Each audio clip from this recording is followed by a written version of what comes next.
नमस्कार, आप देख रहे हैं आज की रिपोर्ट और मैं हूं आपके साथ अमित भाखले। साथियों, वक्त हो चुका है देश और दुनिया की तमाम हर छोटी बड़ी उन खबरों को जानने का जिनको आज हर कोई जानना चाहता है और अक्सर करके यह गोदी मीडिया आपको कभी नहीं दिखाएगा। अगर आप सच्ची पत्रकारिता को सपोर्ट करते हैं तो तुरंत वीडियो को लाइक कर दीजिए, चैनल को सब्सक्राइब कर दीजिए, क्योंकि आपका छोटा सा सहयोग हमें हर हक और सच के साथ खबरें दिखाने की हिम्मत देता है।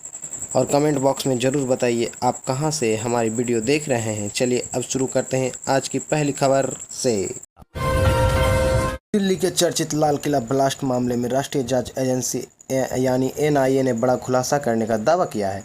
जांच एजेंसी ने इस मामले में एक पूरक चार्जशीट दाखिल की है, जिसमें 3 और आरोपियों के नाम जोड़े गए हैं। एनआईए के अनुसार जांच के दौरान फरीदाबाद में कथित तौर पर विस्फोट तैयार करने की गतिविधियों और जम्मू कश्मीर से जुड़े संदिग्ध नेटवर्क की कड़ियों की भी जांच सामने आई है। एजेंसी का कहना है कि मामले की साजिश कई राज्यों तक फैली हो सकती है और इस दिशा में जांच जारी है। इसी के साथ इस केस में आरोपियों की कुल संख्या बढ़कर 13 हो गई है। फिलहाल अदालत में कानूनी प्रक्रिया जारी है और सभी आरोप जांच एजेंसी के दावों पर आधारित है। मामले से जुड़े हर नए अपडेट पर हमारी नज़र बनी हुई है। अब बात करते हैं उत्तर प्रदेश से जुड़ी एक बड़ी विकास खबर की। उत्तर प्रदेश सरकार ने पाइप्स नेचुरल गैस यानी पीएनजी नेटवर्क के विस्तार को लेकर बड़ा लक्ष्य तय किया है। सरकार की योजना के अनुसार अगले 6 महीनों में करीब 15 लाख नए घरों तक पीएनजी कनेक्शन पहुंचाने का प्रयास किया जाएगा। इस पहल का उद्देश्य लोगों को स्वच्छ, सुरक्षित और सुविधाजनक ईंधन उपलब्ध कराना है, साथ ही पारंपरिक ईंधन पर निर्भरता कम करना भी है। सरकार का मानना है कि इस योजना से शहरी क्षेत्रों के साथ साथ नए इलाकों में भी गैस आपूर्ति नेटवर्क का तेजी से विस्तार होगा। फिलहाल संबंधित विभाग इस योजना को चरणबद्ध तरीके से लागू करने की दिशा में काम कर रहे हैं। अब बात करते हैं पंजाब से आई एक प्रेरणादायक खबर की। पंजाब सरकार ने नशा मुक्त समाज के लक्ष्य को आगे बढ़ाने के लिए सुरमा अभियान की शुरुआत की है। इस पहल के तहत उन युवाओं को सम्मानित किया गया जिन्होंने नशे की लत छोड़कर नई जिंदगी की शुरुआत की है। कार्यक्रम में मुख्यमंत्री भगवंत मान ने ऐसे युवाओं को प्रतीकात्मक रूप से रिंग और टी-शर्ट भेंट कर उनका उत्साह बढ़ाया। सरकार का कहना है कि इस अभियान का उद्देश्य नशे के खिलाफ जन जागरूकता फैलाना, युवाओं को सकारात्मक जीवन की ओर प्रेरित करना और समाज में पूर्णवास को बढ़ावा देना। आने वाले समय में इस अभियान को राज्य के अन्य हिस्सों में भी विस्तार देने की योजना है। अब बात करते हैं नौकरी की तलाश कर रहे युवाओं के लिए एक अहम अपडेट की। बिहार में होमगार्ड कंपनी कमांडर भर्ती 2026 के लिए आवेदन प्रक्रिया जल्द शुरू होने जा रही है। आधिकारिक जानकारी के अनुसार इच्छुक और पात्र उम्मीदवार 30 जून से ऑनलाइन रजिस्ट्रेशन कर सकेंगे। इस भर्ती के माध्यम से कंपनी कमांडर के कुल 65 पदों पर नियुक्ति की जाएगी।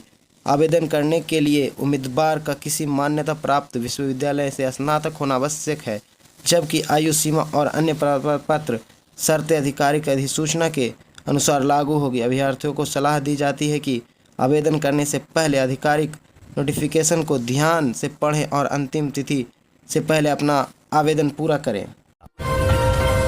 अब बात करते हैं देश के रेल नेटवर्क से जुड़ी एक बड़ी खबर की। दिल्ली से लखनऊ का सफ़र आने वाले समय में सिर्फ लगभग 2 घंटे में पूरा हो सकता है। रेल मंत्री ने हाई स्पीड रेल परियोजना को लेकर बड़ा अपडेट देते हुए बताया कि प्रस्तावित बुलेट ट्रेन कॉरिडोर से दोनों शहरों के बीच यात्रा का समय काफ़ी कम हो जाएगा। इस परियोजना का उद्देश्य तेज, आधुनिक और सुविधाजनक रेल यात्रा के साथ साथ उत्तर प्रदेश में व्यापार, उद्योग और निवेश को भी नई गति देना है। सरकार का कहना है कि हाई स्पीड रेल नेटवर्क बनने से जेवर, लखनऊ और अन्य प्रमुख शहरों की कनेक्टिविटी बेहतर होगी, जिससे रोजगार और आर्थिक विकास को भी बढ़ावा मिलने की उम्मीद है। हालांकि परियोजना को पूरा होने में भी समय लगेगा और इसका निर्माण चरणबद्ध तरीके से आगे बढ़ाया जाएगा। अब बात करते हैं टेक्नोलॉजी की दुनिया से जुड़ी एक बड़ी खबर की। मेटा ने अपने फेसबुक प्लेटफॉर्म में एक नया एआई सर्च मोड पेश करने की घोषणा की है। इस फीचर का उद्देश्य यूजर्स को ऐप के भीतर ही सवालों के जवाब, जानकारी और सुझाव उपलब्ध कराना है। कंपनी का कहना है कि यह एआई आधारित सुविधा यूजर्स के अनुभव को और बेहतर बनाएगी तथा कई तरह की जानकारी खोजने की प्रक्रिया को आसान बनाएगी। माना जा रहा है कि यह कदम पारंपरिक सर्च प्लेटफॉर्म को चुनौती देने की दिशा में एक महत्वपूर्ण पहल हो सकता है। हालांकि किसी भी एआई टूल की तरह इसके जवाबों की सटीकता की पुष्टि विश्वसनीय स्रोतों से करना हमेशा बेहतर रहेगा। आने वाले समय में यह फीचर अधिक यूजर्स के लिए चरणबद्ध तरीके से उपलब्ध कराया जा सकता है। अब बात करते हैं शिक्षा जगत से जुड़ी एक बड़ी खबर की। नीट यूजी पूर्ण परीक्षा से जुड़े मामले में बिहार से एक बड़ा खुलासा सामने आया है। जांच एजेंसियों के अनुसार कथित सॉल्वर गैंग के तार बिहार के साथ साथ कोटा और पावापुरी तक जुड़े होने की जांच की जा रही है। मीडिया रिपोर्ट्स के मुताबिक इस मामले में 12 मेडिकल छात्रों को भी जांच के दायरे में रखा गया है। अधिकारियों का कहना है कि पूरे नेटवर्क की भूमिका और संभावित संलिप्त की गहन जांच जारी है। फिलहाल किसी भी व्यक्ति की दोष सिद्धि नहीं हुई है और अंतिम फैसला जांच तथा न्यायिक प्रक्रिया पूरी होने के बाद ही होगा। इस मामले से जुड़े हर नए अपडेट पर हमारी नज़र बनी हुई है। अब बात करते हैं पंजाब से आई एक अहम खबर की। पंजाब सरकार जेलों में सुधार और कैदियों के पुनर्वास को लेकर नई पहल पर काम कर रही है। लुधियाना में स्वास्थ्य और जेल विभाग के मंत्रियों की एक महत्वपूर्ण बैठक में कैदियों के बेहतर स्वास्थ्य, मानसिक देखभाल और पुनर्वास से जुड़े कई मुद्दों पर चर्चा की गई है।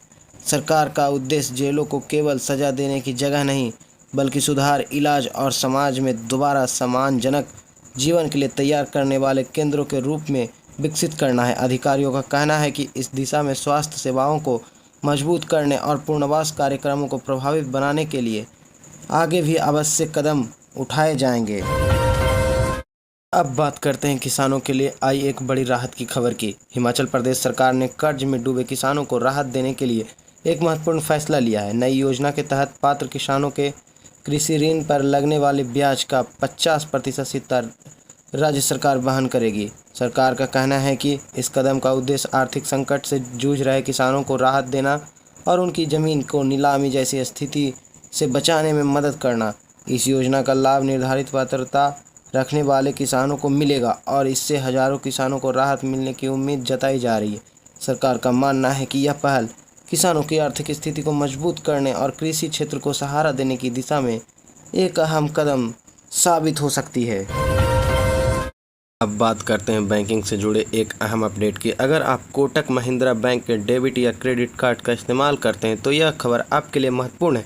बैंक ने जानकारी दी है कि 1 अगस्त से कुछ अंतर्राष्ट्रीय कार्ड ट्रांजैक्शनों पर लागू डायनेमिक करेंसी कन्वर्ट्स DCC शुल्क में बदलाव किया जाएगा। इसका असर विदेशों में ATM से निकासी, कार्ड स्वाइप और कुछ अंतर्राष्ट्रीय ऑनलाइन ट्रांजैक्शनों पर पड़ सकता है, खासकर तब जब भुगतान भारतीय रुपये में कन्वर्ट करने का विकल्प चुना जाता है। बैंक ने ग्राहकों से नए शुल्क और नियमों की जानकारी पहले से जांच लेने की सलाह दी है, इसलिए अंतर्राष्ट्रीय लेन देन करने वाले ग्राहक 1 अगस्त से पहले अपने बैंक के अपडेट चार्ज लिस्ट जरूर देख लें।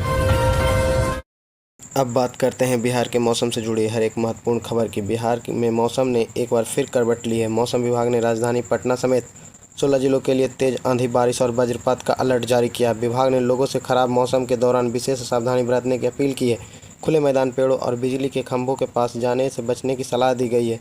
साथ ही स्थानीय प्रशासन और आपदा प्रबंधन विभाग को भी किसी भी आपात स्थिति से निपटने के लिए सतर्क रहने के निर्देश दिए गए हैं। मौसम विभाग ने नागरिकों से अपील की है कि वे मौसम से जुड़े ताज़ा अपडेट पर लगातार नज़र रखें और आवश्यक होने पर ही घर से बाहर निकलें।